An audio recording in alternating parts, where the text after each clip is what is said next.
Excella Education Study in USA assured scholarship. Contact 9881 ఎలా అనిపిస్తుంది ఇన్స్టాగ్రామ్లో 1,00,000కు పైగా ఫాలోవర్స్, ఇటు యూట్యూబ్లో 5 lakhsకి పైగా ఫాలోవర్స్, అందరూ కూడా అసలు కమెంట్స్లో మిమ్మల్ని ఇంకా ఎంత ఓన్ చేసుకుంటారంటే మా స్నేహ అంటూ ఉంటారు. నిజంగా నేను చెప్పాలి అంటే చిన్న అబ్బాయి కూడా నన్ను గుర్తుపడుతున్నాడు, చిన్న పిల్లలు కూడా అక్క మీరు ఛానల్లో వస్తారు కదా, నేను చెప్పకపోయినా కూడా కళ్ళలో నీళ్ళు వస్తాయి. సో అది నిజంగా చెప్పలేనంత ఆనందం అది.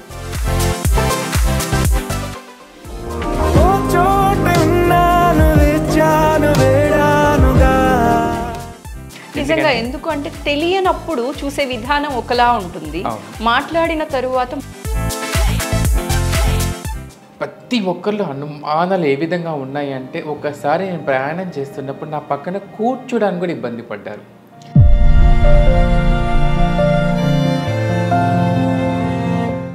నన్ను అన్నారు కూడా చాలామంది, మిమ్మల్ని చూస్తే నాకు కోపం వచ్చేది ఒకప్పుడు, అమ్మో వీళ్ళ పక్కన నిలబడి నాకు భయం వేసేది. నాకు షార్ట్ పీరియడ్లో కాన్సెప్ట్స్ చేయడం అనేది చాలా కష్టం, అనుకున్నంత ఈజీ కాదు. ఈ కాన్సెప్ట్స్ ఎలా వస్తూ ఉంటాయి? లైక్ నా ఓన్గా రాసుకున్న స్క్రిప్ట్ అవన్నీ కూడా. సో నాకు సపోర్ట్ చేసి నా పక్కన ఉన్న మా ఇంట్లో పిల్లలు ఉంటారు కదా, మాకు మేముగా అంటే ప్రాక్టికల్గా మేము అనుభవించిన బాధలను మాత్రం అక్కడ చూపిస్తున్నాం.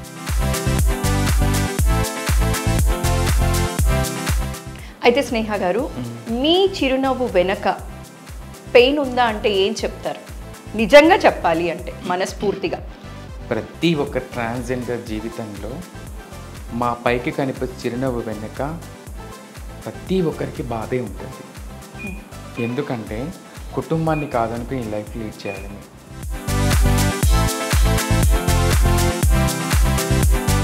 ఎండ్ ఆఫ్ ద డే మీరు అన్నారు 4 గోడల మధ్య కూర్చున్నప్పుడు బాధేస్తుంది అని చెప్పి, అలా మీరు ఒంటరిగా కూర్చున్న వెంటనే మీకు బాధ పెట్టే విషయం ఏంటి అంటే తక్కువని అనిపించేది ఏంటండి?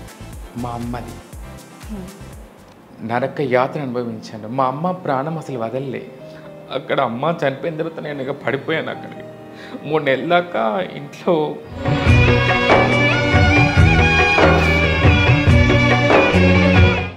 అమ్మ ఎక్కడున్నా ఆవిడ ఆశీర్వాదం ఎప్పుడు మీపైనే ఉంటుంది. అమ్మ ప్రేమతో అమ్మ ఇప్పటికీ నా పక్కనే ఉంటుంది. ప్రతిరోజు నేను మా అమ్మ ఫోటో చూసుకుంది రాను ఎక్కడికి.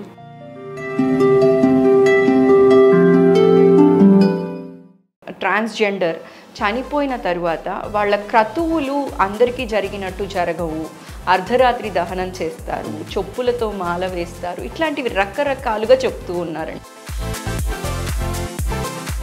ఒక ఇజ్రా చనిపోయినప్పుడు రాజుల కాలంలో ఎలా తీసుకెళ్లారో మాకు తెలియదు, అది నేను చూడలేదు. సో మీరు ఇప్పుడు అనే మాట కూడా చెప్పులతో కొట్టుకొని తీసుకెళ్తారు, రాత్రిపూట తీసుకెళ్ళవాలనే విషయం కూడా.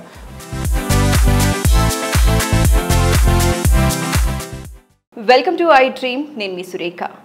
2024లో కూడా ఇప్పటికీ కూడా ట్రాన్స్జెండర్స్ అంటే కొందరిలో మాత్రం తక్కువ అంచనానే ఉంది. వాళ్ళని చూసి విసుక్కుంటున్న వాళ్ళు కూడా ఇప్పటికీ ఉన్నారు అని చెప్పడంలో అతిశయోక్తి అయితే లేదండి. సిగ్నల్స్ దగ్గర భిక్షాటన చేస్తూ ఉంటారనో, లేకపోతే చప్పట్లతో విసిగిస్తారు, రైల్వే స్టేషన్స్లో కావచ్చు, గృహ ప్రవేశాల టైంలో కావచ్చు, పబ్లిక్ని ఇరిటేట్ చేస్తారు అని చెప్పి తక్కువ చూపు చూస్తూ ఉంటారు, చిన్న చూపు చూస్తుంటారని చెప్పడంలో అతిశయోక్తి లేదు. అయితే ఈ కమ్యూనిటీ పైన రెస్పెక్ట్ పెరగాలి అంటే అదే కమ్యూనిటీ నుంచి కొందరు 4 అడుగులు ముందుకేసి ఓ 10 అడుగులు పైకి ఎదిగి అందరితో శబాష్ అనిపించుకుంటే వాళ్ళు మంచి పేరు తెచ్చుకోవడంతో పాటు ఆ కమ్యూనిటీకి కూడా రెస్పెక్ట్ని అందించిన వాళ్ళే అవుతారు. అలా ఆ కమ్యూనిటీ పైన రెస్పెక్ట్ పెంచేలా తనొక రెస్పెక్టబుల్ పొజిషన్లో ఇన్స్టాగ్రామ్లో కానీ యూట్యూబ్లో కానీ తనకంటూ ఒక సపరేట్ ఫ్యాన్ బేస్ని క్రియేట్ చేసుకొని అందరూ కూడా మా స్నేహ అనిపించుకునే అంత విజయ పథంలో ముందుకెళ్ళిపోతున్నటువంటి స్నేహ వరంగల్ మనతో పాటు ఉన్నారు. వారితో ఇవాళ మాట్లాడి మరిన్ని విషయాలు తెలుసుకొని తన అంతరంగాన్ని బయటపెట్టే ప్రయత్నం ఇవాళ చేస్తాను. Let's start our show. నమస్కారం అండి. నమస్తే అండి. చాలా హ్యాపీగా ఉంది ఇవాళ మీతో మాట్లాడటం. మిమ్మల్ని చూస్తేనే ఒక ప్లెజెంట్ లుక్ అనిపిస్తుందండి. థ్యాంక్ యూ అండి. Thank you. Happy to see. ఎప్పుడు మీరు ఇలానే నవ్వుతూ ఉండాలి. సో ఇందాక నేను అన్నట్టుగా ట్రాన్స్జెండర్ అంటే ఇప్పటికీ కూడా కొందరిలో చులకన భావన ఉందనే చెప్పాలండి. అది కాదు కంప్లీట్గా జనరేషన్స్ చేంజ్ అయ్యాయి, ప్రతి ఒక్కళ్ళు కూడా రెస్పెక్ట్ ఇస్తున్నారా అంటే బిగ్ నో. అయితే మీరు మాత్రం ట్రెండ్ సెట్ చేశారండి. మీలాంటి వాళ్ళు చాలామంది ట్రెండ్ సెట్ చేశారు. రెస్పెక్ట్ని మీరు పెంచుకోవటంతో పాటు కమ్యూనిటీకి కూడా ఒక రెస్పెక్టబుల్ పొజిషన్ని అందిస్తున్నారండి.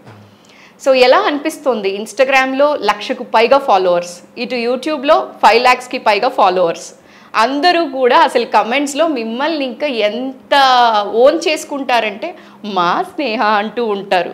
సో ఎలా అనిపిస్తూ ఉంది ఇలా విజయ పదంలో ముందుకెళ్ళిపోతూ ఉంటే?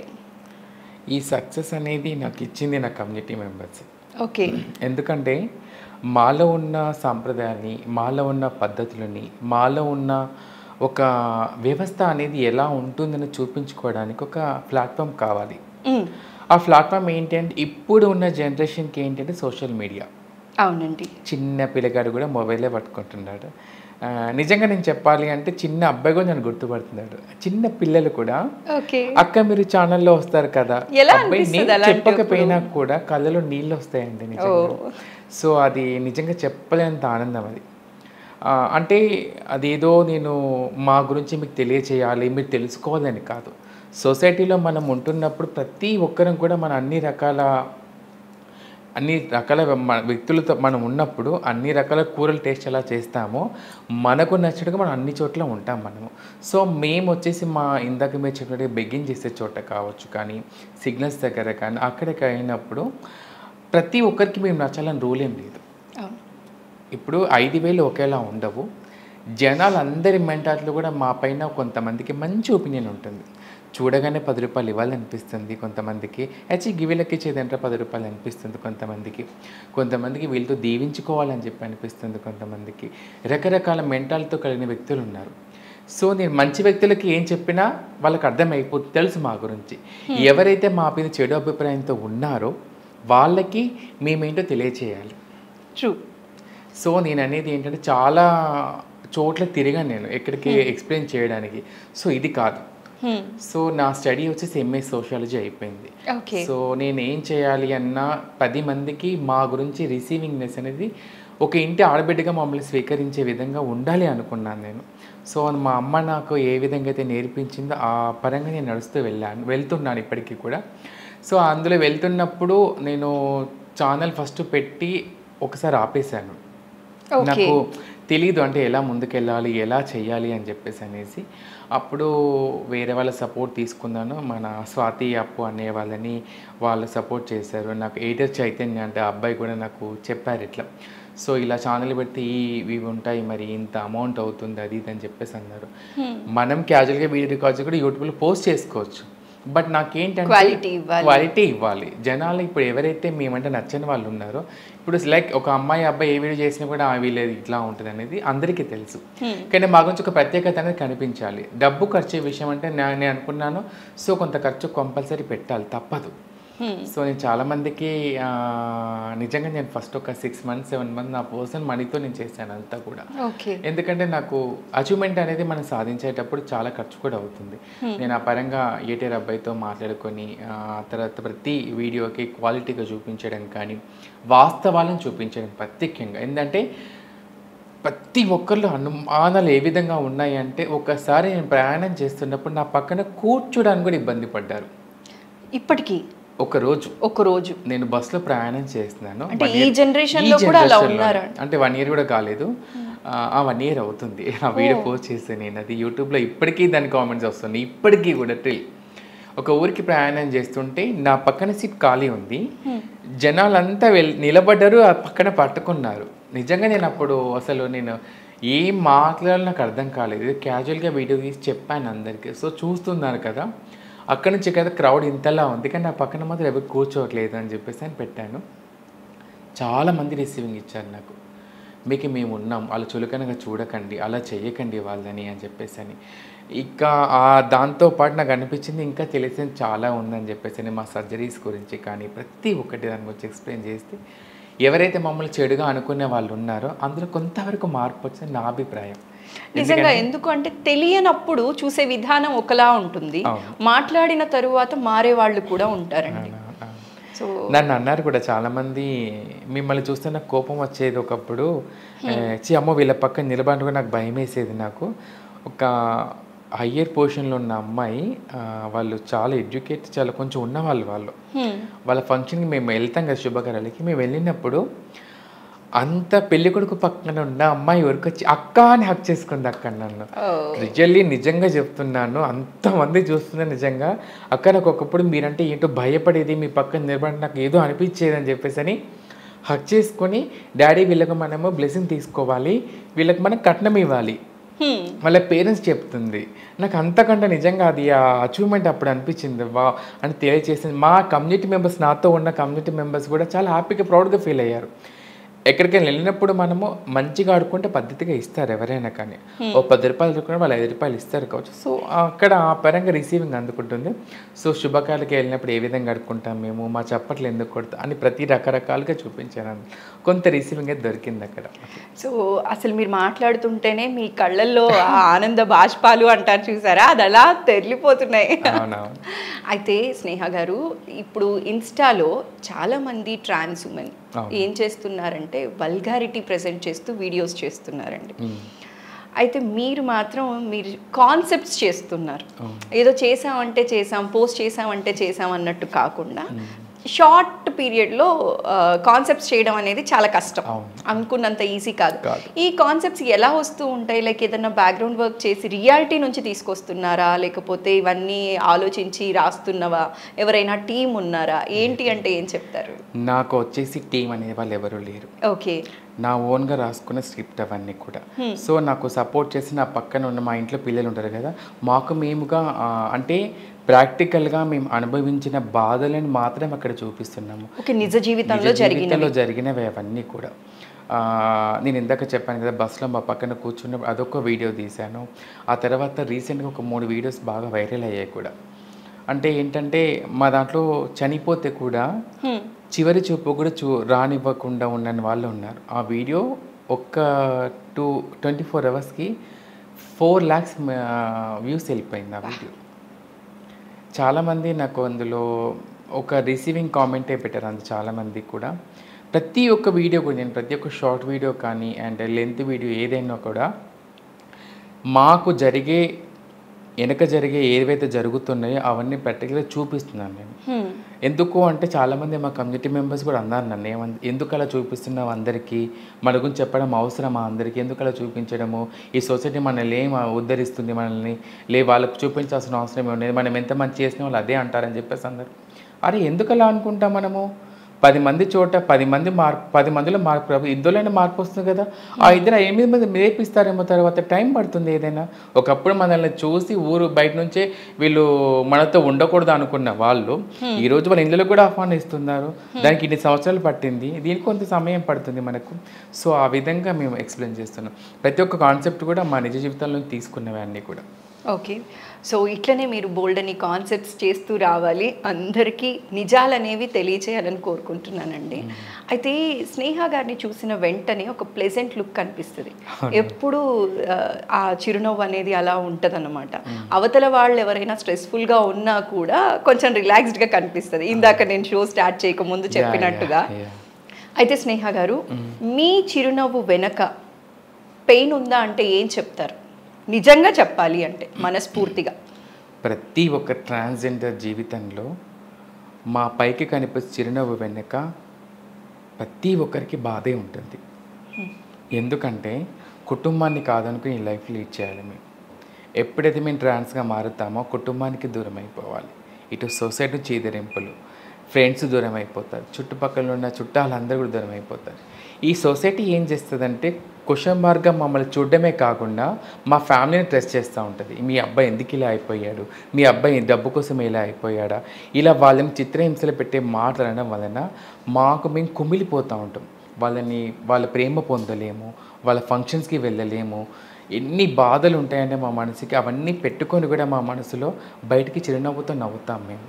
కానీ చూసే వాళ్ళకి ఏమనిపిస్తుంది అంటే ఇలా 10 రూపాయలు పెట్టుకొని, చేతిలో 10 రూపాయలు పెట్టుకుని చప్పట్లు కొట్టుకొని వీళ్ళు సంపాదించుకొని ఇంటికి వెళ్ళి బిర్యానీ తిని పడుకుంటారు అనుకుంటారు. కానీ వాస్తవానికి అది ఏది కాదు.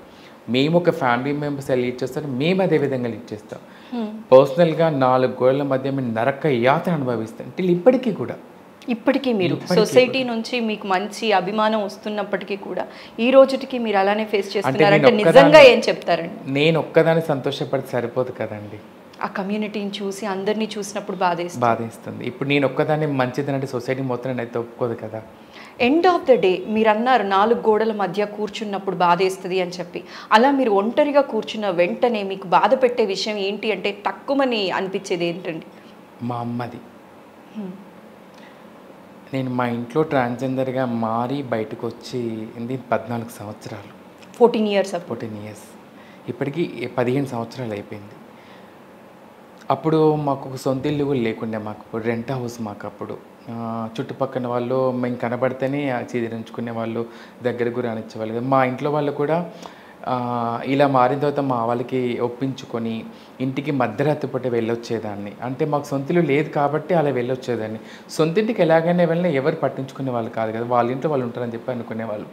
నేను అలా వెళ్తే మా ఇంట్లో వాళ్ళు, చుట్టుపక్కల వాళ్ళు మా వాళ్ళని ఏమని ఖాళీ చేపిస్తారో అని భయం అయిపోయేది నాకు. ఎందుకంటే అలా చేసిన వాళ్ళు కూడా ఉన్నారు కాబట్టి.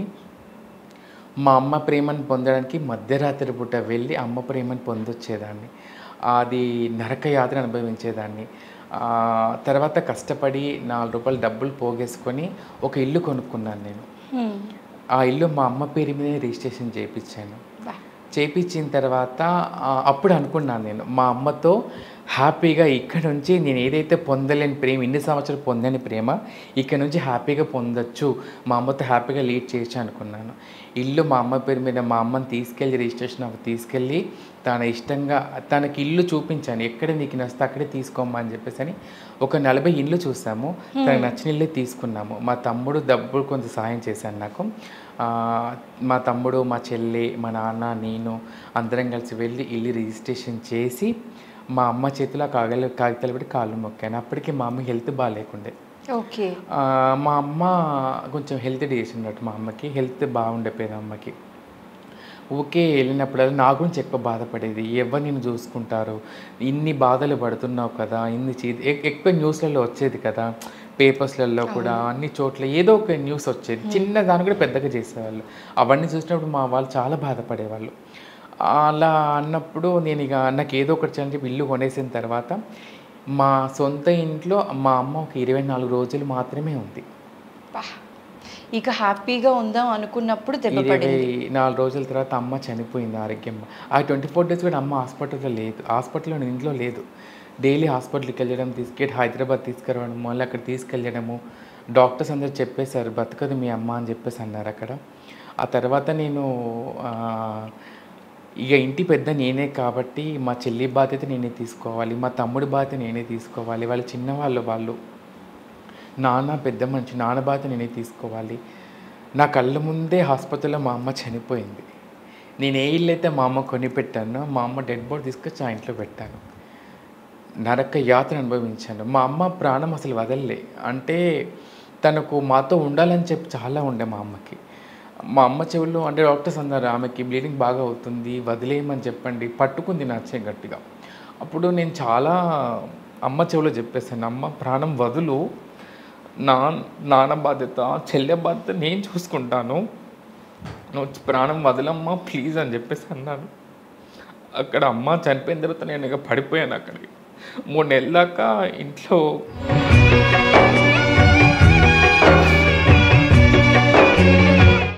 అమ్మ ఎక్కడున్నా ఆవిడ ఆశీర్వాదం ఎప్పుడు మీపైనే ఉంటుంది. మీరు ఇలా బాధపడడం అమ్మ ఎక్కడున్నా ఆవిడ చూడలేరు. Please control. అంటే చాలా మంది ఏమనుకుంటారంటే మేము చెప్పడం ఈజీ, ఇది చెప్పడం ఈజీ, ప్రతి ఒక్కరికి అక్కడ పెయిన్ పడ్డం మీకే తెలుస్తుంది, అది బాధ ఏంటి బాధ అనిపించే వాళ్ళకి తెలుస్తుంది. అమ్మ ప్రేమతోని అమ్మ ఇప్పటికీ నా పక్కనే ఉంటుంది. ప్రతిరోజు నేను మా అమ్మ ఫోటో చూసుకుంది రాను ఎక్కడికి. అండ్ నేను ఇలా ట్రాన్స్జెండర్గా ఉండి మా తమ్ముడి పెళ్ళి చేశాను, మా చెల్లి పెళ్ళి చేశాను. నేను మా చెల్లికి పిల్లలు పుడితే వాళ్ళ పురుడుగు నేనే చేశాను. ఒక తల్లి స్థానంలో వాళ్ళకు ఉన్నాను నేను. చాలామంది అనుకుంటారు కుటుంబాలు మమ్మల్ని ఆదరించడానికి ఆలోచిస్తారు, కానీ ఒకసారి మాకు అవకాశం ఇస్తే ఆ కుటుంబ బాధ్యత కూడా మాదే అనుకుంటాం మేము. ఎందుకంటే అవన్నీ నేను చూస్తున్నాను, నేను నాకు బాధ్యత అదంతా కూడా. మేము అనుకుంటారు చాలామంది వీళ్ళు ఇజ్రాగా మాత్రం వీళ్ళు విచ్చలవిడిగా లైఫ్ లీడ్ చేస్తారు అదే అనుకుంటారు, కానీ మాలో కూడా మా ఫ్యామిలీని చూసుకునే వాళ్ళం మేము ఉన్నాము. ఎంతో డబ్బు సంపాదించి కోట్లు సంపాదించుకున్న వాళ్ళు తల్లిదండ్రులు అనాథాశ్రమంలో వదిలేసి పోయే వాళ్ళే ఉన్నారు ఇప్పుడు. కానీ మేము అలా కాదు, ఎందుకంటే వాళ్ళని చెప్పి మేమేం తక్కువ చేయట్లేదు. ఎందుకంటే మమ్మల్ని అర్థం చేసుకుంటే మా ఫ్యామిలీస్కి మేము, ఎందుకంటే సొసైటీ అనే మాటల వల్ల మా ఫ్యామిలీని రిసీవ్ కాలేకపోతున్నాం. మేము మమ్మల్ని అర్థం చేసుకుంటేనే కదా మేము వాళ్ళతో లైఫ్లో. ఇప్పుడు నా తల్లి ప్రేమకు దూరమైన కారణం ఎవరు? సొసైటీ కదా. ఎందుకు సొసైటీకి ఏం పని మా మీద ఇట్లా క్వశ్చన్ చేయడానికి? ఒకరి సొమ్ము మేము తినట్లేదు, ఒకరిని బలవంతం చేయట్లేదు. మా మేము బతుకుల్లో కూడా మా మధ్య ఇలాంటి రావడం వలన ఇన్ని బాధలు అనుభవిస్తున్నాం. ఒక్క మాట మీరు అన్నదానికి ఇంత బాధ ఉంది మా వెనకాల. నా ఒక్కదానికే కాదు, ప్రతి ఒక్క ట్రాన్స్జెండర్కి ఇలా బాధలు ఉంటాయి. ఎందుకంటే ఒక ట్రాన్స్జెండర్ ఇంట్లో అన్న పెళ్ళి అవుతూ ఉంటుంది, డబ్బులు పంపించు కానీ నువ్వు రాకు అంటారా అండి ఇలాంటి మాట? అంటే డబ్బులు మాత్రం కావాలి, మనిషి వద్దు. అలాంటప్పుడు ఆ మనిషి గుండెని ఎవరో పట్టి పిండేసినట్టు అనిపించదు? నరకం అండి. ఒక షాప్ ఓపెనింగ్కి వెళ్ళి ఆడుతాము, పాడుతాము, 4 రూపాయలు సంపాదించుకొని వస్తాము. 10 రూపాయలు ఇంటి కోసం దాపెట్టుకుంటాము, 2 రూపాయలు మా ఖర్చుల కోసం దాపెట్టుకుంటాము. ఆ డబ్బులు ఇంటికి పంపించిన ప్రతి ఒక్క పేరెంట్ చాలామంది ఏమంటారంటే వాళ్ళ పిల్లల ఫంక్షన్కి వీళ్ళ పిల్లల ఫంక్షన్కి మేము ఏం చూసుకున్నా కూడా సరేరా మంచిది అని చెప్పేసి అంటారు, కానీ ఇంటికి రమ్మని మాత్రం అన్నారు. ఎందుకంటే ఆ వచ్చే చుట్టాలందరూ వాళ్ళని ఎక్కడ క్వశ్చన్ చేస్తారు అని చెప్పేసి. నామమాత్రానికి రమ్మని పిలుస్తారు, మా ఫంక్షన్కి రా, నువ్వు రా అని చెప్పేసి అంటారు. నామమాత్రానికి మాత్రమే. ప్రతిదీ మేము డబ్బుతోనే కొనుక్కోవాలండి. కుటుంబం ప్రేమ డబ్బుతోనే కొనుక్కోవాలి, అన్నదమ్ముల ప్రేమ డబ్బుతోనే కొనుక్కోవాలి, చివరికి మమ్మల్ని ప్రేమించేవాడి ప్రేమ కూడా మేము డబ్బుతోనే కొనుక్కోవాలి. కానీ బయట ప్రేమ ఎవరికి తెలియదు ఇవంతా కూడా. మా వెనక చీకటి గదుల్లో బతుకుతున్న మా వెనక కథ చాలా ఉంటుంది. ఇది అందరికీ తెలియచేయాలనే ప్రయత్నంతో నేను ఈ ఛానల్ ప్రారంభించాను. అయితే మీరు చాలా మంచి థాట్తో ముందుకు వెళ్తున్నారండి. మీరు ఎప్పుడూ కూడా నిజంగా నవ్వుతూ ఉండాలి. మీ మనసులో ఎంత బాధ ఉందో ఆ బాధ అంతా రోజు రోజుకి అలా వెళ్ళిపోవాలని మనస్ఫూర్తిగా కోరుకుంటున్నానండి. అయితే స్నేహ గారు, మీరు ఇందాక అన్నారు ఫ్యామిలీ రెస్పాన్సిబిలిటీస్ అన్నీ మీరు తీసుకొని మీ తమ్ముడు కోసం చెల్లె కోసం అన్ని బాధ్యతలు చేశారు కదా. ఒక మాట అడుగుతానండి స్ట్రైట్గా. కొన్నిసార్లు బాధ్యతలు ఫుల్ఫిల్ చేయాలి అనే ఆలోచన వచ్చినప్పుడు మనకి నచ్చినా నచ్చకపోయినా కొన్ని పనులు చేస్తాం. ఎందుకు అంటే అక్కడ బాధ్యత గుర్తొస్తుంది. అలా ఇప్పటికీ అబ్బా ఈ పని ఓన్లీ బాధ్యత కోసం మాత్రమే చేశాను అనిపించే లాంటిది ఏదైనా ఉందా అంటే ఏం చెప్తారు? నాది చెప్పమంటే నా ట్రాన్స్ కమ్యూనిటీ వ్యక్తి. మీది మాత్రమే. నేను బెగ్గింగ్కి వెళ్ళేదాన్ని, ట్రైన్లలో భిక్షతనే చేసేదాన్ని ఒకప్పుడు. ఓకే. నేను ఇంత స్టడీ ఎంఏ సోషియాలజీ అయినా కూడా నేను ట్రైన్లలో భిక్షతనే చేసాను. ఎందుకంటే నాకు ఎలాంటి జీవన వృత్తి లేదు ఇక్కడ. ఎంఏ సోషియాలజీ చదువుకున్నాను. ఎంఏ సోషల్ చదువుతున్నప్పుడు భిక్షాటన చేశాను. అది ఓన్లీ రెస్పాన్సిబిలిటీ కోసం మాత్రమే, నా కుటుంబ బాధ్యత కోసమే. ఎందుకంటే నాకు జాబ్ చేద్దామని ఇదే హైదరాబాద్కి ట్రైనింగ్ కూడా వచ్చాను. ట్రైనింగ్ ఇచ్చారు, జాబ్ ఆపర్చునిటీ కోసం అడిగితే వాళ్ళు ఫస్ట్ అన్ని సర్టిఫికేట్స్ అన్నీ చూసారు, ఓకే అన్నారు. తర్వాత ఏమన్నారంటే ఓ మీరు ట్రాన్స్జెండర్ కదండి, కస్టమర్స్ ఏమని రిసీవ్ చేసుకుంటారో, లైక్ ఇది కొత్త కదా ఇప్పుడు మూవ్ ఆన్ అవుతుందో లేదో అని వాళ్ళు మమ్మల్ని క్వశ్చన్ మార్క్ చేసేవాళ్ళు. ఎక్కడ ఆధారం లేదు నాకు. నేను నా వృత్తి ఏంటి ఇప్పుడు? బెగ్గింగ్ చేయాల్సిందే, కంపల్సరీ బెగ్గింగ్ చేయాల్సిందే. తప్పక ట్రైన్లలో భిక్షాటన చేసి డబ్బు సంపాదించుకుందాన్ని. ఓకే స్నేహ గారు, ఇప్పుడు మీరు ఒక స్టాండ్ తీసుకొని ముందుకు వెళ్తూ ఉన్నారు. సో ఇప్పుడు మీ కమ్యూనిటీ కోసం మీరు ఏం చేస్తూ ఉంటారు? ఎలాంటి వర్క్స్ అనేవి చేస్తూ ఉంటారు? సోషల్ యాక్టివిటీస్ చేస్తూ ఉంటాను. ఎక్కడైతే మాకు వివక్షత ఎదురవుతుందో సో ఆ ప్లేస్లలో అవేర్నెస్ తీసుకురావడం, లైక్ అంటే హెల్త్ డిపార్ట్మెంట్ పరంగా కానీ, ఇప్పుడు మీడియా అవేర్నెస్ ప్రోగ్రామ్స్ కానీ ఇవి ఉంటాయి కదా ఇక్కడ. సో లైక్ ఇప్పుడు గవర్నమెంట్ డిపార్ట్మెంట్ కానీ వాళ్ళ చోట్ల వాళ్ళందరికీ మా పైన అవగాహన తక్కువగా ఉంది. సో వాళ్ళందరికీ అవగాహన తీసుకొచ్చే విషయంలో మేము ఒక లైక్ అవేర్నెస్ ప్రోగ్రామ్స్ అని చేయడము అలాంటివి చేస్తూ ఉంటాము. లైక్ ఇప్పుడు ఇన్స్టాగ్రామ్ కానీ అండ్ యూట్యూబ్లో ఇలాంటివి కూడా అవేర్నెస్ ప్రోగ్రామ్స్ చేస్తూ ఉంటాం. సో ఇలాంటివి చేస్తూ కమ్యూనిటీకి సపోర్ట్ చేస్తూ ఉంటారు. అయితే స్నేహ గారు, రీసెంట్గా అంకిత వెడ్డింగ్ చూశారు. సో ఆ పెళ్లి మీద మీ అభిప్రాయం ఏంటి? మీకు ఎలా అనిపించింది? తన మ్యారేజ్ చూసిన? ఫస్ట్ ఆఫ్ ఆల్ అంకిత రాజ్ వాళ్ళకి కంగ్రాచులేషన్ చెప్పాలి. నిజంగా వాళ్ళిద్దరి జంట వల్ల చాలామంది కొన్ని కపుల్స్ బయటకు వచ్చాయి. ఓకే. కానీ ఇంకా ఎక్కడ మాకు వెళ్తీ ఉంది. ఎందుకంటే చాలామంది అబ్బాయిలు మా దగ్గరికి వచ్చే వాళ్ళు కేవలం మా దగ్గర సుఖం కోసము డబ్బు కోసం వచ్చే వాళ్ళే ఉన్నారు. ప్రాక్టికల్ పెళ్లి కోసం వచ్చే వాళ్ళు చాలా తక్కువ. ఇలా బయటకు వచ్చే ఇద్దరు ముగ్గురికి మాత్రమే. ఇంకా మమ్మల్ని లోపల చీకటి గదుల్లో మమ్మల్ని నరకం చూపించే అబ్బాయి చాలామంది ఉన్నారు. మాకు మనసు ఉంటుంది. ఇప్పుడు మాది అమ్మాయి మనసు. ఇప్పుడు వాళ్ళు ఎలా ప్రేమించుకొని పెళ్లి చేసుకున్నారో సో మాకు అలా ప్రేమించి పెళ్లి చేసుకొని మాకు ఉంటుంది. అక్కడ అబ్బాయి తప్పు అనాలో మాకు అర్థం కావట్లేదు, సొసైటీ తప్పు అర్థం కావట్లేదు, మాకు అర్థం కావట్లేదు. ఇప్పుడు ఇందులో మంచి అబ్బాయిలు ఉన్నారు, చెడ్డవాళ్ళు ఉన్నారు. కొంతమంది మా దగ్గర డబ్బు కోసం వచ్చి సుఖం తీసుకొని మా దగ్గర అన్నీ వాడుకొని వదిలేసిపోయే వాళ్ళు కొంతమంది ఉన్నారు. మా దగ్గర ట్రూ లవ్ దొరుకుతుంది, వీళ్ళ దగ్గరికి రావాలి, వీళ్ళని ప్రేమించాలని వచ్చే వాళ్ళు కూడా మా దగ్గరికి ఉన్నారు. అలా వచ్చే వాళ్ళని సొసైటీ పుషప్ చేస్తుంది. ఓకే. ఎందుకు అంటే కుటుంబం క్వశ్చన్ మార్క్ చేస్తుంది. ట్రాన్స్జెండర్ని పెళ్లి చేసుకుంటే కుటుంబం దగ్గరికి రానేది అబ్బాయిని. ఓకే. సొసైటీ ఏమంటుందంటే కొజ్జోడ దొరికిందిరా నీకు పెళ్లి చేసుకుని అమ్మాయిలు కరవరా నీకు అని చెప్పేసి అని అంటారు. మన ఫ్రెండ్స్ ఫస్ట్ ఆఫ్ ఆల్ ఏమంటారంటే అరే నీకు ఎక్కడ దొరకలేరా, నువ్వు ఈ కొజ్జోలం పట్టుకుని పెళ్లి చేసుకున్నావు, ఇలా క్వశ్చన్ చేయడం వల్ల ఆ అబ్బాయి మనసులో ఒక నాటుకుపోతుంది. ఆయనకు రిసీవింగ్ దొరకదు బయట. సో మనసులో బలంగా ఒక గాయం అయిపోతుంది ఆ అబ్బాయికి. సో మాతో లైఫ్లో లేడు కదా అబ్బాయి. సో ఇలాంటి వాళ్ళు కూడా ఉన్నారు ఇట్లా. సో మెయిన్గా మేము అబ్బాయి ప్రేమ పొందలేకపోవడానికి కారణము సొసైటీ, వాళ్ళ ఫ్యామిలీ, వాళ్ళ బంధువులు, వాళ్ళ ఫ్రెండ్స్ వీళ్ళే. అసలు వాళ్ళు కనుక యాక్సెప్టెన్స్, ఈ సొసైటీ కనుక యాక్సెప్టెన్స్ కనుక చేసి కనుక ఉంటే మేము కూడా లైఫ్లో లీడ్ చేయాలని హ్యాపీగా ఉంటుంది. అయితే మాకు సొసైటీతో మాకు సంబంధం లేదు. అసలు అబ్బాయి ప్రేమ మాకు కావాలనుకున్నాం, కానీ అబ్బాయికి కుటుంబం అనేది ఒకటి ఉంటుంది కదా. సో అట్లా. సో మీరు అన్నారు అబ్బాయికి ఒక కుటుంబం ఉంటుంది కదా అని చెప్పి. ఒకళ్ళని మనస్ఫూర్తిగా ఇష్టపడిన తరువాత వీళ్ళతో జీవితం వస్తుందేమో అని ఆశతో ఉంటారు. ఎందుకంటే ఆల్రెడీ ప్రేమకి కరువై ఉంటారు. ఆ ప్రేమ కావాలి అని చెప్పి ఒకళ్ళని మనస్ఫూర్తిగా దగ్గరికి తీసుకున్న తరువాత ఫ్యామిలీ కోసమో ఇంకొకటో చెప్పి దూరం అయిపోయినప్పుడు ఆల్రెడీ బాధ ఉన్న వాళ్ళకి సడన్గా ఒక హ్యాపీనెస్ షార్ట్ టైంలో కనిపించి మళ్ళీ దూరం అయిపోయినప్పుడు మనసుని ఎలా డీల్ చేస్తారు?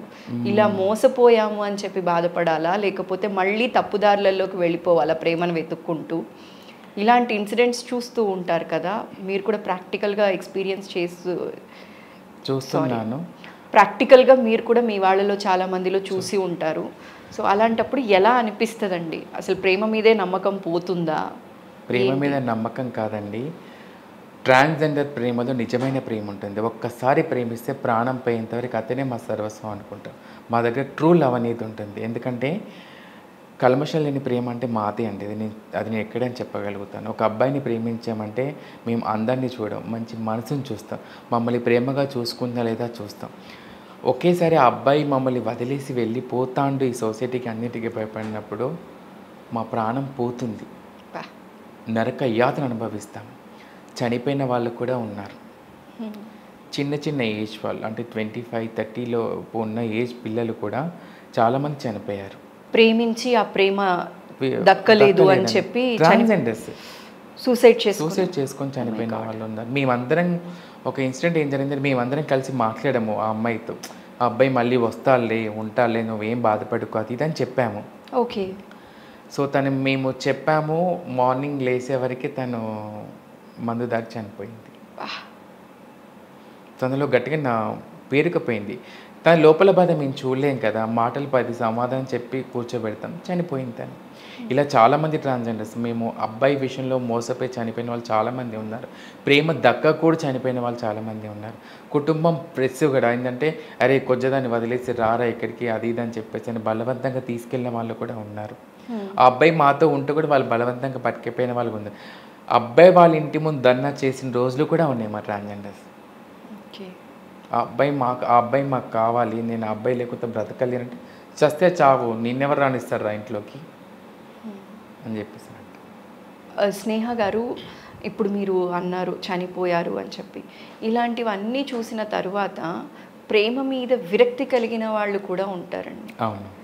సో అలాంటి వాళ్ళు సొసైటీలో ఎలా లీడ్ చేస్తూ ఉంటారు లైఫ్ని? అంటే నాలాగా ఉంటారు, మీలాగా. మీకు ప్రేమ మీద విరక్తి వచ్చిన స్టేజ్లో విరక్తి అని కాదు, నేను ఎవరిని నేను ప్రేమించి చూస్తున్నాను కదా సొసైటీలో. ఒక అబ్బాయిని నమ్మితే ఎలాంటి పరిణామాలు దారితీస్తాయి అనేది, ఒక పరిణామాలు దారితీస్తాయి అనేది, ఒక అమ్మాయి చనిపోయి ఒక ఇద్దరు ముగ్గురు చనిపోయారు, ఒక ఇద్దరు డల్ అయిపోయడము, డిప్రెషన్లోకి వెళ్ళిపోవడము, రకరకాలుగా ఉంటాయి అన్నట్టు.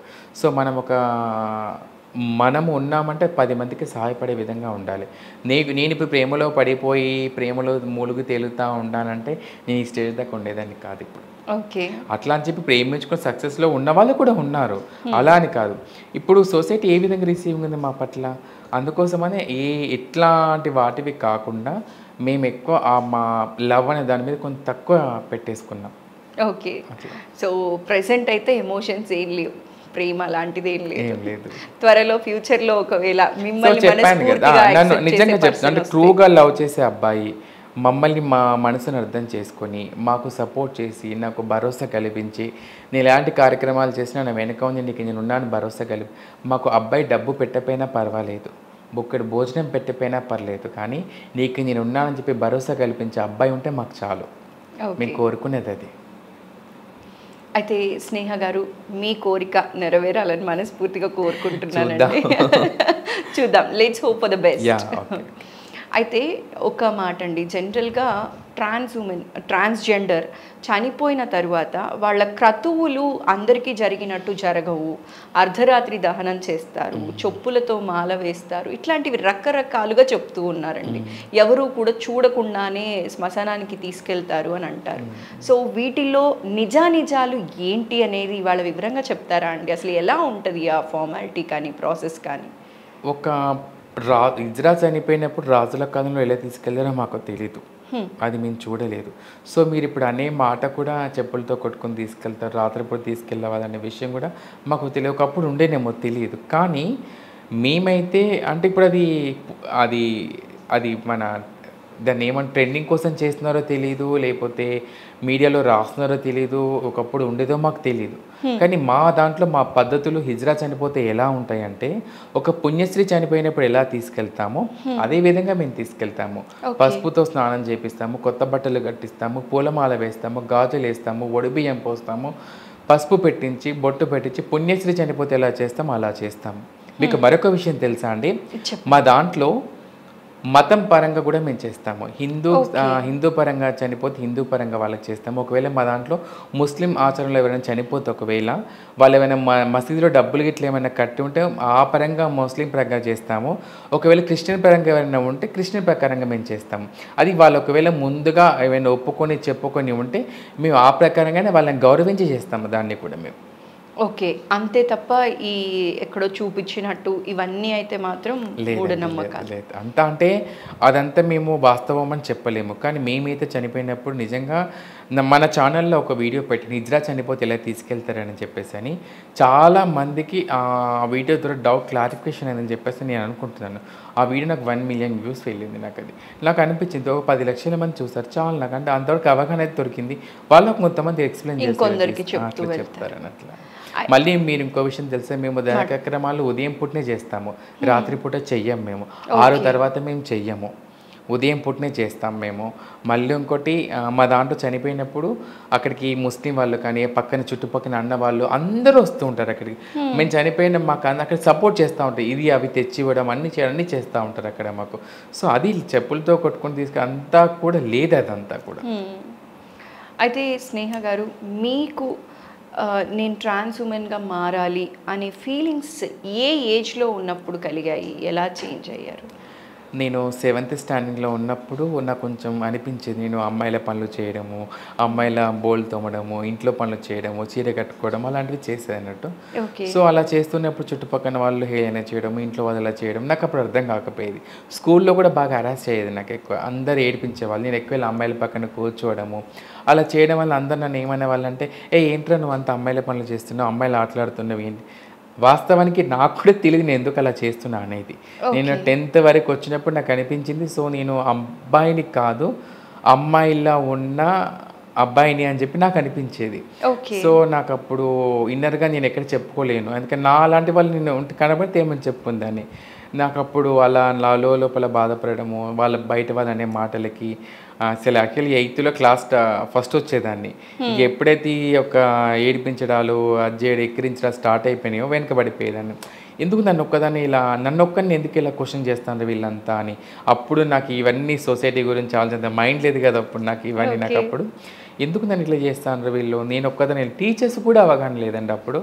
టీచర్స్ కూడా మమ్మల్ని అనేవాళ్ళు, అరే ఏంట్రా అమ్మాయిల పనులు చేస్తామంతా, అరే వచ్చి ఎక్కడ కూర్చోరా, సరిగ్గా నిలబడరా, ఇలా ఉండరా అని చాలా అరెస్ట్ చేసేవాళ్ళు. వాస్తవానికి భయపడే వాళ్ళం అప్పుడు. అమ్మో ఇలా ఉంటే ఇట్లా నటించుకుని కూడా బతికేవాళ్ళం. ఆ ఏజ్ లో మీకు తెలియకుండానే మీ నడకలో కానీ అన్నిట్లో కానీ మార్పులని చాలా మంది రాని అలాగే ఉంటుంది. బట్ అవగాహన లేకపోవడం వల్ల అలా జనాలు పాయింట్అవుట్ చేసినప్పుడు అది ఇంకా ఎమోషనల్గా మిమ్మల్ని ట్రిగర్ చేసేది. అయితే స్నేహ గారు, ట్రాన్స్జెండర్గా మారాలి అనుకునే వాళ్ళు ఎవరైనా మిమ్మల్ని అప్రోచ్ అయినప్పుడు మీరు వాళ్ళని ఎలా డీల్ చేస్తూ ఉంటారు? చాలామందికి ఫస్ట్ ఆఫ్ ఆల్ మేము ఏజ్ లిమిట్ అనేది మాకు ఉంటుంది. 18 years తర్వాతనే మా దాంట్లోకి వస్తారు. ఎవరైనా చిన్నపిల్లలు ఎవరైనా ఫస్ట్ వాళ్ళ ఫ్యామిలీస్కి అప్పచెప్పేస్తాం మేము. ఇంకోటి 18 years తర్వాత వచ్చిన వాళ్ళకి ఫస్ట్ మేము కౌన్సిలింగ్ ఇప్పిస్తాం ఫస్ట్ ప్రతి ఒక్కరికి. అంటే మాలో సంతోషాలని బాధలని మేము పడే ఏవైతే ఉన్నాయో అన్నీ ఎక్స్ప్లెయిన్ చేస్తాం. సో అవన్నీ వాళ్ళు విని ఒకవేళ ఒప్పుకొని వస్తే వాళ్ళ ఇష్టానికి వదిలేస్తాం. వచ్చే వాళ్ళందరినీ మీరు రండి అని చెప్పి మేము చెప్పాము. ఎందుకు అంటే ప్రతి ఒక్కరికి ఎక్స్ప్లెయిన్ చేస్తాం, ఇది కరెక్ట్ కాదు నాన్న, సో ఇలా ఉందని నీకు రిసీవింగ్ దొరుకుతుంది. ఒక పాయింట్ షర్ట్ వేసుకొని ఉన్నా కూడా వాడు జాబ్ చేసుకొని బతకగలుగుతాడు. కానీ ఇలా చీర కట్టుకుంటే మాత్రం వాడు నలుగురిలో అవమాన పాలు కావడానికి బాధపడుతూ ఉంటాడు. ఎందుకంటే ఎక్కడ జాబు ఇవ్వరు, ఎక్కడ ఏది ఇవ్వరు. ఒక విషయం గుర్తుపెట్టుకోండి, ఇలా మేము ఏ ఇంట్లోనే ఒక పిల్లగాడు పుడితే మేము వెళ్ళి దీవించడానికి మాత్రం పనికొస్తాము. కానీ అదే ఇంట్లో మేము పుడితే మాత్రం ఒప్పుకోరు. ఇక్కడే అర్థమవుతుంది కదా. సో వచ్చే వాళ్ళకి మేము అదే ఎక్స్ప్లెయిన్ చేస్తాం, ఇలాంటి బాధలు ఉంటాయి నాన్న, ఇట్లా అది ఇది అని చెప్పేసి అని అంటాము. చూసే జనాలకు అర్థం కావాలి. చిన్నపిల్లలు పుడితే మమ్మల్ని పిలిపించుకొని దిష్టి తీసి మాతో ఆడించి పాడించి అబ్బాయికి దీవెనలు ఇవ్వండి అమ్మా అని చెప్పేసి అంటారు. అప్పుడు మేము కావాలి. కానీ అదే ఇంట్లో ఒక ట్రాన్స్జెండర్గా మేము అలా పుట్టి ఇలా మారుతామంటే మాత్రం ఒప్పుకోరు. అలాంటి సొసైటీలో మనం బతుకుతున్నాం. సో వచ్చే జనరేషన్కి అవన్నీ ఎక్స్ప్లెయిన్ చేస్తాం మేము. ఆ తర్వాత చాలామంది మా దాంట్లో వచ్చినప్పుడు ఫ్యామిలీస్కి చెప్పి రారు ఎవరు కూడా. ఏ ఫ్యామిలీ మెంబర్ ఒప్పుకోరు కూడా ట్రాన్స్గా మారుతామంటే. నేను కూడా మా ఇంట్లో చెప్పకుండా బయటకు వచ్చిందాన్ని. అలా ప్రతి ఒక్కరు బయటికి వచ్చేస్తారు. వచ్చిన తర్వాత చాలామంది పోలీస్ వాళ్ళ దగ్గర మాకు ఎంక్వైరీ చేస్తే మా దగ్గర తెలిస్తే మేము తీసుకెళ్ళి అప్పచెప్పేస్తాం పోలీస్ వాళ్ళకి, తీసుకెళ్ళండి మాకేం ప్రాబ్లం ఏం లేదు. ఎందుకంటే తన మానసిక స్థితిని తెలుసుకోండి. కొట్టడము, చిత్రహింసలు చేయడం అవి చాలా చేస్తారు. పేరెంట్స్ ఎక్కువ ఏం చేస్తారంటే కుటుంబ సభ్యులు ఏం చేస్తారంటే ఇలా అమ్మాయిల పనులు చేయకుండా కొట్టడము, తిట్టడము, నరక యాతన చూపిస్తారు. హాస్పిటల్ తీసుకెళ్ళి వాళ్ళ కరెంట్ షాక్ పెట్టించడం అలాంటివి చేయడం, నరక యాతన చూపిస్తారు వాళ్ళకి. ఎంత అలా అయిందా లేకపోతే ఏమన్నా అని చెప్పేసి అని అలా కూడా వాళ్ళు చేంజెస్ అస్సలు కారు. వాళ్ళు డాక్టర్స్ కూడా చెప్పేస్తారు, అమ్మ వీళ్ళలో ఉన్న హార్మోన్స్ బ్యాలెన్స్ వల్ల ఇలా అవుతారు. కానీ అంటే వాళ్ళు అర్థం చేసుకోరు. వాళ్ళకి కావాల్సింది ఏంటి, మా కొడుకు అబ్బాయిలాగానే ఉండాలి అంతే అని చెప్పేసి అనుకుంటారు. కానీ నేను ప్రతి ఒక్క ఫ్యామిలీ మెంబర్స్కి పేరెంట్స్కి ఒకటే మాట చెప్తున్నాను, ఒక అబ్బాయిని చీర కట్టుకోమంటే ఎవరు కట్టుకోరు. ఒక అబ్బాయిని వచ్చి నువ్వు చీర కట్టుకొని మాతో పాటు ఎవరు ఉండరు. హార్మోన్స్ ఇన్బ్యాలెన్స్ వల్ల అమ్మాయిల హావభావాలు ఉండి హార్మోన్స్తో జీన్స్ ప్రాబ్లం ఇలా అయ్యే వాళ్ళు మాత్రం ఇలా ఉంటారు. సో వాళ్ళని అర్థం చేసుకొని వాళ్ళ ఇష్టానుసారంగా వాళ్ళకి సపోర్ట్ చేస్తే వాళ్ళు అచీవ్మెంట్ సాధించగలుగుతారు. లేకపోతే వాళ్ళ కుటుంబానికి దూరం అవ్వడం ఇలాంటివన్నీ జరుగుతూ ఉంటాయి. కాబట్టి మేము ప్రతి ఒక్క పేరెంట్స్కి అదే మేము కౌన్సిలింగ్ ఇస్తాం. ఓకే. అయితే స్నేహ గారు, మీరు చాలా ఇనిషియల్గా ఆపర్చునిటీస్ కోసం ట్రై చేశారు. మూవీస్లో కానీ, సీరియల్స్లో కానీ, టీవీలో కానీ రకరకాలుగా ట్రై చేశారు కదా. అప్పుడు మిమ్మల్ని జనాలు ఎలా రిసీవ్ చేసుకున్నారు? అప్పటికి ఇప్పటికి ఏం చేంజెస్ వచ్చాయంటే ఏం చెప్తారు? ఒకప్పుడు సినిమాలలో మమ్మల్ని అవకాశాలకి మమ్మల్ని సినిమాలలో ఎలా చూపించారంటే మేము కనబడగానే ఒక చెక్క మ్యూజిక్ వేసేవాళ్ళు. 0.5 గడొస్తానరా, చెక్క గడొస్తానరా అని మమ్మల్ని చూపించేవాళ్ళు. సో వాళ్ళకి కూడా మా పైన రిసీవింగ్ పెరిగింది కొంత. ఇప్పుడు మా క్యారెక్టర్స్ తీసుకున్నారు, లైక్ కాంచన మూవీ, ఓం భీమ్ బుష్ ఇప్పుడు సినిమా కొత్తగా వచ్చింది ఒకటి, గే కపుల్ లవ్ స్టోరీ అదొకటి. సో రకరకాల స్టోరీస్ రావడం వలన జనాలు రిసీవ్ చేసుకుంటున్నారు, వీళ్ళల్లో కూడా ఇలాంటి వాళ్ళు ఉంటారు అది ఇది అని చెప్పేసి. సో ఫిలిం ఇండస్ట్రీ వాళ్ళు కూడా మాకు సంబంధించిన క్యారెక్టర్ మేము దీవించే క్యారెక్టర్స్ కానీ అండ్ అంటే ఒక అక్కడ నవ్వించే సందర్భం ఉన్నా కూడా మా గెటప్ అదంతా కూడా పద్ధతిగా వేస్తున్నారు అక్కడ మమ్మల్ని. హేళన చేయక కాకుండా నవ్వుకునే విధంగా, అది అలా ఉంటే పర్వాలేదు. హేళన చేసే విధంగా ఉంటే బాధ అనిపిస్తుంది. ఒక 10 మందిని మేము నవ్విస్తున్నామంటే సంతోషమే మాకు అది, కానీ ఎక్కిరిస్తున్న విధంగా ఉంటే మాత్రం తట్టుకోలేము అక్కడ. సో మాకు ఇప్పుడు క్యారెక్టర్స్ కూడా అలాంటివే ఇస్తుందని మాకు, అండ్ కొంచెం పర్లేదు ఇప్పుడు దాంట్లో కూడా. నేను మూవీస్లో ఫస్ట్ ట్రై చేశాను, తర్వాత నాకు నాకు ఒక అవకాశం వచ్చింది. ATM వెబ్ సిరీస్లో ఒక అవకాశం వచ్చింది. వాళ్ళు నన్ను ఆఫీస్కి పిలిపించి, దిల్ రాజు గారు ఆఫీస్కి పిలిపించి నా ఫొటోస్ అవన్నీ తీసుకొని నా బాడీ లాంగ్వేజ్ అంతా చూశారు. వాళ్ళంతా చూసి సుబ్బరాజ్ గారి పక్కన ఒక చిన్న రోల్ ఇచ్చారు నాకు ATM వెబ్ సిరీస్లో. ఆ తర్వాత అది అయిపోయిన తర్వాత నాకు తరుణ్ భాస్కర్ సార్ గారు ఒక మంచి అవకాశం ఇచ్చారు. అందులో కూడా మంచి రోల్ ఇచ్చారు నాకు. అందులో చిన్నప్పటి రోల్ ఇచ్చారు, అందులో పెద్దయ్యాక రోల్ ఇచ్చారు ఒకటి. అందులో మంచి రోల్ చేశాను ఒకటి. మంచి గుర్తింపు కూడా వచ్చింది. ఆ మూవీ ద్వారా నాకు మంచి రిసీవింగ్ వచ్చింది నాకు అది. ఆ తర్వాత జీ తెలుగులో మమ్మల్ని, ఈ మూవీస్ వచ్చిన తర్వాత నన్ను జీ తెలుగులో నన్ను గెస్ట్గా పిలిచారు నన్ను. సో ఇట్లా మీరు వచ్చి ఒక అమ్మాయికి కథలో వచ్చి మేము కనపడ్డామని చెప్పేసానంటే ఆ అమ్మాయి మమ్మల్ని పిలిపించి స్టేజ్ మీద మాతో దీవించుకుంది. చాలా బాగా రిసీవింగ్ వచ్చింది. ప్రతి ఒక్క ఇంట్లో వాళ్ళు ఆ ఛానల్ చూసిన ప్రతి ఒక్కరు మమ్మల్ని బాగా రిసీవ్ చేసుకున్నారు. ఆ తర్వాత మన బీబీ జోడీ ప్రోగ్రామ్కి కూడా వెళ్ళాను మా టీవీలో. అక్కడ కూడా రాధా మేడం గారు వీళ్ళు కనబడితే వీళ్ళతో మనం బ్లెస్సింగ్ తీసుకోవాలి, వీళ్ళని గౌరవించాలి అని మా గురించి చాలా బాగా వివరించి చెప్పారు అక్కడ కూడా. సో అక్కడ ఆ అవకాశాల కోసం, ఒక్క అవకాశం కోసం వెళ్ళాను. ఆ తర్వాత వాటి వెనక ఇవన్నీ వచ్చాయి నాకు. ఓకే, ఒక అవకాశాన్ని తర్వాత అవకాశాల పైన అవకాశాలు, ఇక మీరు వెనక్కి తిరిగి చూడకుండా ఇలాంటి అవకాశాలు ఎప్పుడు మిమ్మల్ని వెతుక్కుంటూ రావాలని ఒకటైతే రావాలని కోరుకుంటున్నాను. ఒక విషయం ఏంటంటే, హీరో విజయ్ దేవరకొండ గారు లాక్డౌన్ సిచ్యువేషన్లో మాకు చాలామందికి ఫుడ్, మేము ప్రతి ఒక్కరికి లాక్డౌన్ చేసేసారు, అందరి ఇంటి వరకే పరిమితం అయిపోయారు. సో మేము కూడా మా రోజువారీ భిక్షాటన, రోజు వెళ్ళి అడగచ్చుకుంటేనే మాకు సంపాదన ఉండేది. మాకు సడన్గా క్లోజ్ చేసేసారు. మాకు ఫుడ్కు డబ్బులు లేకపోవడము, ఇంటి రెంట్కి డబ్బులు లేకపోవడం, ఇబ్బందిగా ఫీల్ అయిపోయాము. అప్పుడు చాలామంది చాలా రకాల ఫుడ్ కోసం వెతులాడుకున్నాము, ఏ పూట ఎవరు భోజనం పెడతారా మాకని. సో అప్పుడు నేను సోషల్ మీడియాలో కొంచెం యాక్టివ్గా ఉండేదాన్ని. అప్పుడు నేను గూగుల్లో సెర్చ్ చేసిన ఎన్ని ఫౌండర్ ఎవరైనా హెల్ప్ చేసే వాళ్ళు ఉంటారా లేదా అని ట్రై చేశాను. విజయ్ దేవరకొండ ఫౌండేషన్ అని నాకు కింద కనబడ్డది, ఒక క్లిక్ చేశాను. అందులో గ్రాసరీస్ ఇస్తున్నామని చెప్పేసి అనగా అది క్లిక్ చేశాను. ఈరోజు హీరో విజయ్ దేవరకొండ ఫౌండేషన్ కూడా ఉందా అనుకున్నాను. నాకు తెలియదు నాకు అది. అంటే ఒక హీరో ఇలాంటి వాళ్ళు చేస్తున్నా, మనం చిరంజీవి గారు కొంతమంది చూసాం మనం. అయితే కింద క్లిక్ చేసిన తర్వాత అందులో ఒక ఫామ్ ఇచ్చారు. అందులో నేము, మన జెండర్ మేల్ ఫీమేల్ ఉంది. నేను జెండర్ దాంట్లో కింద రాశాను, జెండర్లో ఫీమేల్ అని పెట్టేసి కింద డిస్క్రిప్షన్ రాయమంది, దేనికోసం నువ్వు గ్రాసరీ అడుగుతున్నావు అని చెప్పేసాను. నా పేరు స్నేహ, నేను ఒక ట్రాన్స్జెండర్ని, నా రోజువారీ జీవనాధారం భిక్షాటన సార్. లాక్డౌన్ వల్ల నేను ఇంటి వరకు పరిమితం అయిపోయాను. నాతో చాలామంది ట్రాన్స్ఫర్ ఇంటి వరకే పరిమితం అయ్యారు. సో మీ నుంచి, మీ ఫౌండేషన్ నుంచి మాకేమన్నా అంటే ఫుడ్ పెట్టగలుగుతారా అని అడిగాను. సో అది క్లిక్ చేసి 15 నిమిషాలకి సెండ్ అయిపోయిన 10 నిమిషాలే నాకు కాల్ వచ్చింది ఫౌండేషన్ నుంచి.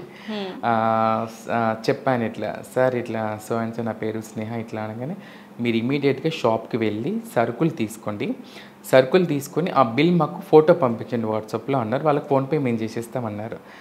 ఎంతమంది ఉన్నారని చెప్పేసి అన్నది. సార్ ఇట్లా 19 మెంబర్స్ దాకా అన్నగానే, సార్ 1 by 1 అప్లై చేయాలన్నారు. అంటే డైరెక్ట్ ఇవ్వమట్లా, మేము అందరికి అప్లై చేయాలని చెప్పేసి అన్నారు. సో మనం చదువుకున్న వాళ్ళకి ఆ టైంలో పక్కన ఉన్న వాళ్ళందరికీ అప్లై చేపిస్తే 19 మందికి సార్ మాకు ఫుడ్ పెట్టారు. హీరో విజయ్ దేవరకొండ సార్ గారు. సార్ కలిస్తే ఒక్కసారి ఇలా థ్యాంక్స్ చెప్పాలని చెప్పేసి నేను అనుకుంటున్నాను అంతే. సో ఈ వీడియో ఆయన దాకా రీచ్ అయ్యి ఖచ్చితంగా మీకు కలిసే అవకాశం రావాలని. మీకు ఇంకో విషయం తెలుసా, ఇదే వీడియో నేను ఇన్స్టాలో పోస్ట్ చేస్తే 3 లక్షల పైన లైక్స్ వచ్చాయి నాకు. విజయ్ దేవరకొండ ఫ్యాన్స్ క్లబ్స్ వాళ్ళందరూ నన్ను అడిగారు, అక్క మేము కల్పిస్తాం సార్ అని చెప్పేసి అన్నారు. కల్పించకపోయినా పర్వాలేదు, సార్కి వారికి ఈ విషయం వెళ్తే చాలు అంతే నాకు. ఎందుకంటే థ్యాంక్స్ చెప్పుకునే మనము అవకాశం చూస్తాం కదా, ఒక కృతజ్ఞత అని కృతజ్ఞత భావం. స్నేహ గారు, కృష్ణానగర్ ట్రాన్స్జెండర్ కష్టాలు ఇప్పటికీ ఉన్నాయా అంటే ఏం చెప్తారండి? అంటే మీరు ఇలా అడగలేక మమ్మల్ని అడుగుతున్నారా, లేకపోతే కావాలని క్వశ్చన్ వేసారా అంటే ప్రతి అడగలేకే అడుగుతున్నాను, కానీ నిజం తెలుసుకోవాలి అనుకుంటున్నామండి. ఎందుకంటే ఇది మీరు అనొచ్చు, ఒక కృష్ణ పేరు ఒకటే వాడారు ఇక్కడ. మీరు చాలా చోట్ల ట్రాన్స్జెండర్స్, చాలా చోట్ల మేము బెగ్గింగ్ చేసి, చాలా చోట్ల రకరకాలు మేము బతుకుతూ ఉంటాం, అది మీ అందరికీ తెలుసు. సో ఇక్కడ మేము ఈ లైఫ్లో ఎందుకు లీడ్ చేస్తున్నాం, ఇక్కడ సెక్స్ వృత్తి చేయడానికి ఎందుకు ఎన్నుకున్నా అంటే, మీరు అనొచ్చు బెగ్గింగ్ చేసుకోవచ్చు కదా, ఎందుకు అలా రెడీ అక్కడ అందరూ ఉంటారు అని చెప్పేసి మీరు అనొచ్చు. అక్కడ ప్రతి ఒక్కరికి అంటే ఇప్పుడు నేను మా ఫ్యామిలీ ఒప్పుకున్నారు కాబట్టి నేను బయటకు వచ్చేసాను. మా ఫ్యామిలీ చూసుకోవాలి, నేను బెగ్గింగ్ చేస్తున్నాను. కానీ ఫ్యామిలీస్ ఒప్పుకోలేని వాళ్ళు బయటికి వస్తే కూడా ఇబ్బంది పడే వాళ్ళు ఉంటారు కదా. సో వాళ్ళంతా ఏ వృత్తి చేయలేక సెక్స్ వృత్తి చేయడము, ఆ సెక్స్ వృత్తి చేసేటప్పుడు కూడా ఎన్ని బాధలు అనుభవిస్తారో అన్ని బాధలు అనుభవిస్తారు. మీరు అనుకుంటారు కదా, చాలామంది అందంగా రెడీ అయ్యారు, వీళ్ళు కళ్ళకు కాటుక పెట్టుకున్నారు, లిప్స్టిక్ పెట్టుకుని అందంగా రెడీ అయి ఉన్నారు వీళ్ళు. మా అమ్మాయిల కంటే అందంగా రెడీ అక్కడ నిలబడ్డారు అక్కడ వాళ్ళంతా. ఏంటి వీళ్ళంతా అని చెప్పి మమ్మల్ని చీదరించుకునే వాళ్ళు చాలామంది ఉన్నారు. కానీ అక్కడ మేము పడే బాధలు ఎవరికి తెలియదు. అక్కడికి వెళ్ళే వాళ్ళం ఎవరు కూడా ఇష్టంతో చెయ్యం. అక్కడ మేము ఏది కూడా మనసు చంపుకొని పొట్టకూటి కోసం ఆ వృత్తి ఎన్నుకుంటున్నాం. డబ్బు కోసం మాత్రమే, పొట్టకూటి కోసమే. ఎందుకంటే బయటికి వెళ్తే ఫ్యామిలీకి తెలిసిపోతాం. అక్కడ మేము ఫ్యామిలీ యాక్సెప్టెన్సీ ఉండదు. అక్కడ ఎవరైనా చూసి ఫ్యామిలీ వస్తే ఆ ఫ్యామిలీ బాధపడము, అది చేయడం జరుగుతుంది. ఇప్పుడు అందరూ నేనంటే బెగ్గింగ్కి వెళ్ళగలుగుతాను. ఇప్పుడు నాతో 2-3 ఫ్యామిలీ వాళ్ళు బయట ఒప్పుకోలేని ఫ్యామిలీ వాళ్ళు ట్రాన్స్జెండర్స్ ఎక్కడ బ్రతకాలి? వాళ్ళు తప్పక వృత్తి అనుకుంటారు. అక్కడ సెక్స్ వృత్తి చేసేటప్పుడు మా వాళ్ళు పడే బాధలు నరక యాతన. ఒకరిని బుక్ చేసుకుంటారు, అక్కడికి వెళ్ళాక 2-3 ఉంటారు, కొట్టడము, చిత్రహింసలు చేయడము, పోయేదే డబ్బు కోసం. అక్కడ వాడు మా డబ్బు గుంజుకోవడము, మళ్ళీ డబ్బు గుంజేసుకుంటారు, వాళ్ళే డబ్బులు గుంజుకోవడము, ఫోన్లు లాగేసుకోవడము. మీరు నమ్మరో, ఈరోజు ఉదయం రెడీ అయ్యి ఈరోజు సాయంత్రం రెడీ అయ్యి మేము బయటికి వెళ్తున్నామంటే తిరిగి ఇంటికి వస్తామో కూడా నమ్మకం ఉండదు మాకు. ప్రాణహాని కూడా ఉంటుందని తెలిసి కూడా పొట్టకూటి కోసం తప్పక వెళ్తున్నారు. ఏం చేద్దాం, తప్పదు కదండి. ఇప్పుడు కావాలని ఎవరు వెళ్ళరు కదా అక్కడికి. ఆ వృత్తిని ఇంతమంది ఇంతే లైఫ్ లీడ్ చేసే వాళ్ళము, అక్కడ కొంతమంది మాత్రం అక్కడ ఎందుకు ఉన్నారో ఎందుకు అర్థం చేసుకోరు. చాలామంది పెద్ద వాళ్ళు వస్తారు మా కాడికి, చూస్తారు. అక్కడ వాళ్ళు ఆ రాత్రంతా మాతో మాత్రం మంచిగా ఉంటారు. ఉదయం మేము బయట కనిపిస్తే మాత్రం మా ముఖం కూడా చూడరు అక్కడ వాళ్ళు. అలాంటి వాళ్ళు కూడా ఉన్నారు. ఎన్నో బాధలు అనుభవిస్తూ, చిత్రహింసలు పడుతూ, నరక యాతను అనుభవిస్తూ ఆ లైఫ్ లీడ్ చేస్తున్నాం. సో అది ఇప్పుడు కొంత తగ్గింది అది కూడా. ఎందుకంటే ఆ బాధలు పడడం కంటే ఏదన్నా ఇదే విధంగా వెళ్తే బాగుంటుంది, ఫ్యామిలీని ఒప్పించుకోవడం, మార్చేయడము, అలా లైఫ్ ఏదైనా బెగ్గింగ్ చేయడం బెటర్ అని చెప్పేసి అందులోకి వెళ్ళి బయటకు వచ్చిన వాళ్ళు కూడా ఉన్నారు. ఒకప్పుడు చాలా ఉండి ఇప్పుడు తగ్గిపోయింది. అయితే స్నేహ గారు, ఇప్పటికీ తగ్గినప్పటికీ కూడా కొంత అయితే ఉంది కదా, ఆ కొంత కూడా పోవాలి అంటే ఎలాంటి మార్పులు వస్తే బాగుంటుందని మీరు అనుకుంటున్నారు? ఇటు సొసైటీ పరంగా కానీ సొసైటీలో గుర్తింపు అనేది రావాలి, అండ్ గవర్నమెంట్ ఎంప్లాయ్మెంట్ అనేది ఇవ్వాలి, రిజర్వేషన్ అయితే కల్పించాలి. అమ్మాయిలకి అబ్బాయిలకి ఏం రిజర్వేషన్ అయితే కల్పిస్తున్నారో అందులో మాకు పర్సంటేజ్ అనేది కల్పించాలి, ముఖ్యంగా విద్యాపరంగా. కానీ ఇలా కల్పిస్తే మా వాళ్ళు చదువుకొని ఏదైనా ఉద్యోగానికి అప్లై చేయడం అలాంటివి జరుగుతూ ఉంటాయి. ఇప్పుడు మేము ఉద్యోగానికి అప్లై చేసామనుకోండి, మా సర్టిఫికేట్స్ మెయిల్ నేమ్ మీద ఉంటాయి. ఎందుకంటే మేము 10th వరకు ఇంటర్కి అబ్బాయిలా చదువుకొని ట్రాన్స్గా మారుతాము. సర్టిఫికేట్స్ ఎలా అబ్బాయిలా నేమ్, అవి చేంజ్ చేసుకోవడానికి టైం పడుతుంది, వాటికి కోర్టులో కేసు వేయడము, రకరకాల ఇబ్బందులు ఉంటాయండి. మా దాంట్లో కూడా అంత ఈజీగా దేనికోసం కూడా పొందలేము. కాబట్టి గవర్నమెంటే మాకు సదుపాయాలు అన్నీ కల్పించాలని చెప్పేసి మేము కోరుకుంటున్నాం. సర్జరీకి వెళ్ళాలి అనుకునే ట్రాన్స్జెండర్కి అప్రాక్సిమేట్గా ఎంత కాస్ట్ అనేది పడుతూ ఉంటుందండి? మినిమం ఒక ట్రాన్స్జెండర్ అబ్బాయి నుంచి ట్రాన్స్గా మారాలి అంటే మినిమం ఒక 5 లక్షల ఖర్చు అవుతుంది. ఓకే. సో ఈ ఖర్చు బేర్ చేసుకోవాలి అంటే ఆల్రెడీ పొట్టకూటి కోసమే కష్టపడుతూ ఉంటారు, మళ్ళీ సర్జరీకి వెళ్ళాలి అంటే ఎలా మేనేజ్ చేస్తారండి? ఇవన్నీ చెప్పాం కదా ఇందాక, మేము డబ్బులు కొన్ని పోగేసుకోవడము, జమ చేసుకొని. ఎందుకంటే మేము అబ్బాయిలుగా బతకలేకనే కదా ఇలా జీవించాలనుకునేది. ఇన్ని బాధలు పడి, ఇంత అవమానాలు పడి, ఇన్ని దెబ్బలు పడి, నరక యాతన అనుభవించి, ఇలా సెక్స్ వృత్తి చేసి, అన్నీ చేసి డబ్బులు జమ చేసుకొని ఇలా బతకడం కోసం, అమ్మాయిలా బతకడం కోసం ఇన్ని బాధలు అనుభవిస్తాను. సో సర్జరీ అనేది ఎందుకు చేసుకోవాలి చేసుకోవాలంటే మేము అమ్మాయిలా ఉండాలి కాబట్టి మేము తప్పకుండా సర్జరీ చేసుకోవాలి, ఎంత ఖర్చు అయినా పర్వాలేదని చేసుకుంటాం. కొంత మా గురువులు ఖర్చు పెడతారు ఫస్ట్ మాకు, ఆ తర్వాత వాళ్ళకి మేము మళ్ళీ ఇచ్చేస్తామండి మేము అట్లా. Okay, thank you so much Sneha గారు. మీరు బిజీగా ఉన్నప్పటికీ కూడా ఈరోజు మా కోసం మా స్టూడియోకి వచ్చి చాలా విషయాలు మాతో పంచుకున్నారు. మీరు దేవుడిని బాగా నమ్ముతారని కూడా నేను కొన్ని వీడియోస్ అవి చూశాను. రీసెంట్గా అరుణాచలేశ్వర స్వామి గిరి ప్రదక్షిణకి కూడా వెళ్ళున్నారు.